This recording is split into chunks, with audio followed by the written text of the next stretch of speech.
The night Emily arrived at the house on Willow Lane, the street was already quiet, too quiet. No dogs barked, no crickets sang, and even the wind seemed to avoid the place. Her suitcase wheels rattled on the broken path as she dragged them toward the towering structure, its frame leaning slightly like a tired old man waiting to collapse. The house was ancient, its walls cloaked in ivy and shadows. Windows stared blankly at her, tall and dark, reflecting no light from the half-moon above. The heavy wooden door groaned when she pushed it open, releasing a stale breath of air that smelled of damp wood and something metallic, like rust or blood. Inside, the silence was thicker, pressing against her ears. Dust motes swirled in the air, disturbed by her footsteps. The narrow hallway stretched long, lined with mirrors taller than she was. Each one was framed with carved wood, blackened and splintering with age. The glass inside was not smooth. It was rippled, warped, like frozen water that had been stirred too hard. Emily paused. She could see her reflection in every direction. Her pale face stared back dozens of times, each version of herself bent out of shape by the old glass. Some reflections seemed taller, some shorter. Some leaned forward, their heads tilted at angles she had not made. She told herself it was only distortion, but her throat felt dry. As she walked deeper, the boards beneath her feet creaked, and in the mirrors, the sound seemed louder, like someone else's steps following in perfect rhythm. She turned sharply. The hallway was empty, but the reflections seemed delayed. One of them still faced the opposite direction a heartbeat longer than it should have, before snapping back into alignment. A chill ran up her arms. She shook it off, forcing herself forward until she reached the living room. The smell of old fabric and rot clung to the furniture. Another enormous mirror hung above the fireplace. It was darker than the rest, the glass dim as though something behind it sucked the light away. For a moment, she thought she saw movement inside. Not her shadow, but something else pacing slowly in the dark. Emily blinked. Nothing. The glass was still. She whispered to herself, "It's just a house." But the house was already listening. Emily's second night in the house was worse than the first. The silence pressed harder, crawling into her ears until every breath felt too loud. She stood in the bathroom, clutching her toothbrush like a weapon. The single light bulb above the mirror flickered, its glow sickly yellow. Shadows clung to the corners of the room, stretching across the cracked tiles like dark fingers. She leaned over the sink, water dripping steadily from the rusty tap. The air smelled damp, like mold buried deep in the walls. Her reflection looked back at her from the mirror, pale and weary, dark circles bruised beneath her eyes. She hadn't slept much. Something about the house kept her awake, as though it pulsed with a heartbeat she could not hear but could feel. Her hand brushed against the mirror's surface. A shock ran through her fingers.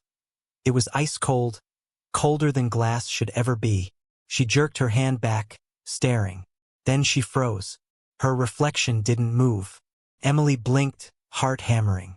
Slowly, her mirrored self tilted its head, just slightly, like an animal curious about prey.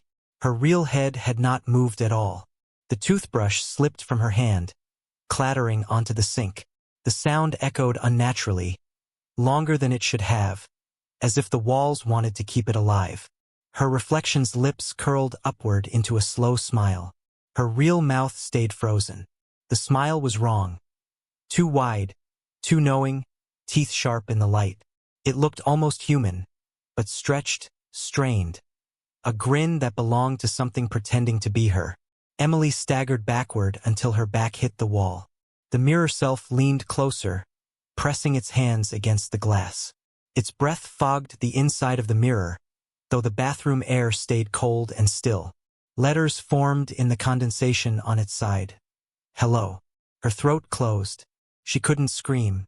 Her reflection was grinning, but her own lips trembled. She grabbed the light cord and yanked it. Darkness swallowed the room instantly. For a moment, she thought she was safe. But then, in the blackness, she heard it. Her own voice whispering softly from the mirror. And it was laughing. The next evening, Emily tried to convince herself it had all been her imagination. Stress, lack of sleep, and the strange atmosphere of the house. Surely that explained everything. She avoided the bathroom mirror, even kept the lights off when passing it, but the mirrors in the hallway were harder to ignore. They lined the walls like silent watchers, waiting for her to look too long. She walked quickly down the corridor, eyes fixed on the floorboards. But the urge to glance at her reflection gnawed at her, a sharp pull she could not resist. Finally, she looked. Her reflection stared back, pale and unblinking. She quickened her pace, her shoes clicking against the old wood. Then she froze. In the mirror, her reflection did not move in sync. It hesitated, a heartbeat behind her, as though someone else was mimicking her movements with poor timing. When she turned her head, the mirrored version turned late, its eyes rolling toward her a fraction too slow. The delay was small but undeniable. Her chest tightened. She stepped closer to the mirror, trembling. The glass rippled faintly, like water disturbed by an unseen hand. She pressed her palm against the surface. It was so cold it burned. Her reflection smiled again, faint and crooked, before snapping back into perfect alignment with her real movements. Emily staggered backward, pulse hammering. She wanted to scream, but her throat locked. The hallway seemed to stretch longer, the mirrors darker, their glass warping in unnatural ways. Some showed her standing still even though she had already moved forward. Others tilted her head at odd angles she hadn't made. One showed her with her mouth open, as if screaming silently, though her lips were tightly shut. The floorboards groaned beneath her feet. She turned sharply, expecting someone behind her, but the hall was empty. Only her own reflections surrounded her, dozens of versions, each a little off. Then, out of the corner of her eye, she caught one reflection that didn't move at all. While the others scrambled to catch up, this one simply watched, its head tilted low, its grin widening slowly in the dim light. Emily stumbled forward, heart racing, desperate to leave the hallway. But as she rushed toward the living room door, the echoes of her footsteps followed, louder now, heavier, like something in the mirrors had finally decided to chase her. By the fourth night, Emily no longer felt alone in the house. The silence had changed. It wasn't empty anymore. It pulsed, like something unseen was breathing alongside her. Every corner seemed to watch. Every mirror seemed to wait. She lit a single lamp in the living room, trying to chase away the dark. Its glow barely reached the edges of the room, where dust and shadows clung to the furniture like cobwebs. Above the fireplace hung the largest mirror yet, stretching almost to the ceiling. Its frame was carved with strange shapes, faces maybe though worn down with age. Emily sat on the couch, hugging her knees. She avoided looking at the mirror, but her eyes were drawn to it again and again, like a wound she couldn't stop touching. At first, she only saw herself, small and pale in the dim light. Then something shifted. Behind her reflection, in the dark glass, she thought she saw movement. Blinking, she leaned forward. There, just beyond her mirrored self, was another face. It was faint, pressed against the inside of the glass, as though someone were trapped behind it. Hollow eyes stared back, wide and desperate. Its mouth moved, but no sound came. Emily gasped, scrambling to her feet. Her heart thundered in her chest. She told herself she was imagining it, exhaustion playing tricks. But then another face appeared, and another. Within moments, the mirror was crowded. Dozens of pale figures pushed against the surface, their skin gray and bruised, their mouths opening in silent screams. Some looked like children, others like strangers twisted by agony. Their hands pressed against the inside of the mirror, smearing fog across the glass. Emily stumbled backward until her shoulders hit the wall. Her own reflection was still visible in the chaos, but now it smiled faintly, as if proud of the gathering horrors behind it. The lamp flickered, dimming. In the half-light, the faces grew clearer. Their eyes seemed to follow her, even when she turned her head. One of them leaned so close to her reflection that its forehead pressed hard against the glass, leaving a wet, dark smear. Emily clamped her hands over her ears, but the silence roared louder, like a scream trapped on the other side. The faces wanted out. Emily awoke to the sound of splitting wood and shattering stone. For a moment, she thought the house itself was collapsing around her. The air was thick, almost humming, and the faint glow of moonlight leaking through her curtains seemed darker than usual, like even the sky outside had grown afraid. The sound came again, sharper this time. A brittle crack, crack, crack. She crept barefoot down the hallway, her skin prickling as she passed the lined mirrors. Each reflection looked wrong. Some a step behind, some twitching, some frozen altogether. She didn't dare stop. The noise was coming from the bathroom. Her hand shook as she pushed the door open. The mirror above the sink was alive. Its surface rippled like disturbed water, bending the dim light into distorted shapes. Thin lines snaked outward across the glass, hairline fractures multiplying with every second. From within the mirror, a pale hand pressed forward, fingers skeletal, nails black and splintered. The cracks deepened around it, spiderwebbing across the surface with a sound like bones snapping. Emily staggered back, slamming against the doorframe. Her breath came in sharp, shallow gasps. She wanted to scream, but the sound stuck in her throat, too heavy to escape. The hand pushed harder, knuckles bulging against the glass. The mirror bowed outward as if it were only a skin stretched too thin. Water or something darker dripped from the edges where the cracks widened, spattering onto the bathroom floor. The smell that followed was rancid, metallic, like rust and rot together. She whispered, "No, no." But the mirror pulsed, answering her with another sharp crack. Now a face pushed against the glass. Not her reflection, something else. Its features were smeared and blurred, like paint dragged by wet fingers, but the eyes were clear. Pitch black, bottomless pits that seemed to suck the air from the room. The glass began to crumble outward, shards tinkling to the floor. The creature pressed harder, and with a final shattering sound, a hole split wide enough for its face to push through. His grin was jagged and impossibly wide. Emily stumbled backward, slipping on the wet floor, her heart slamming like a drum. The mirror was no longer just a mirror. It was a doorway, and something was crawling through.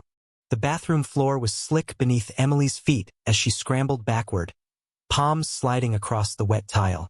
The mirror groaned like a wounded animal, its surface splitting wider, the cracks glowing faintly as if lit from within. Something was coming through. The skeletal hand gripped the frame of the mirror, pulling forward. Shards rained down like falling teeth, tinkling as they shattered on the floor. Then the head pushed out, her head. Emily froze, her lungs burning as though the air had turned to ash. The face that emerged was hers, but warped, its skin pale and damp, its smile stretched too wide. The eyes were wrong, black hollows that seemed to drink the light, endless pits where no soul could ever hide.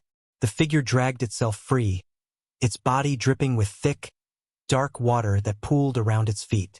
Every movement was jerky, unnatural, like a puppet pulled by invisible strings. Its limbs bent at angles no human body should bend. Yet it wore her face perfectly, a twisted imitation. Emily pressed against the wall, nails digging into the peeling paint. "No," she whispered, but the word cracked and died in her throat. The doppelgänger tilted its head, its grin impossibly wide, teeth sharp and too many. It stepped closer, leaving wet footprints on the tiles that seemed to sizzle faintly, as though the liquid it carried wasn't water at all. Then, the most horrifying thing, its lips parted, and it spoke. But the voice wasn't a voice. It was her own, but layered, distorted, multiplied, as if dozens of Emilys were speaking at once. Finally free. The sound rattled the walls, shaking the mirror shards still clinging to the frame. Emily clamped her hands over her ears, but it was inside her skull, vibrating through her bones. The figure crouched low, its movements twitching and insect-like, before lunging forward an inch closer. Its dripping hand reached out, fingers twitching, stopping just short of her face. She could smell the rot on its breath, a metallic, rotten scent that made her gag. Emily screamed at last, a raw and broken sound. Her reflection only laughed. And then it stepped closer. The night swallowed the house whole. Outside, the wind howled, but inside the silence was heavier, a suffocating blanket that pressed against the walls. Emily's scream still hung in the air, but it was fading, swallowed by the shadows that thickened around her. The doppelganger stood in the center of the room, dripping black water onto the cracked tiles. Its grin glistened in the dim light, stretching wider with every second, as though the act of existing outside the mirror filled it with joy. Its hollow eyes locked onto her, reflecting nothing but endless void. Emily crawled along the wall, desperate for escape.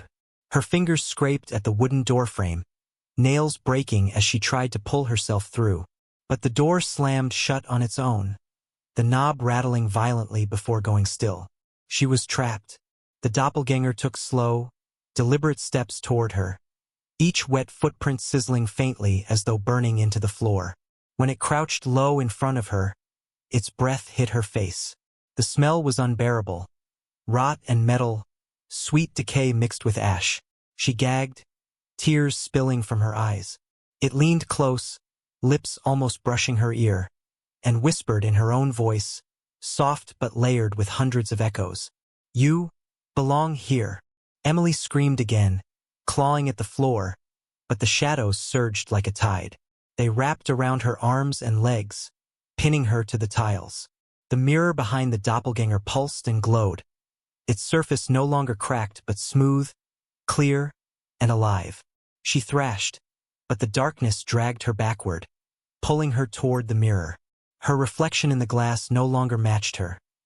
There she was, already inside, pounding on the glass, her mouth open in a silent scream. Her double stood calmly in front of her, watching with that same twisted grin.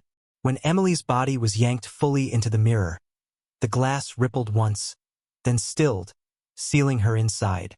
Now the house was quiet again. From outside, the windows glowed faintly with pale light. Neighbors whispered that someone had finally moved in. But at night, if you walked close enough, you could see her face. Emily's true face. Pressed against the upstairs window, eyes wide with terror, begging silently. Inside the house, her reflection wandered freely, smiling, waiting for the next person to look too long into the glass.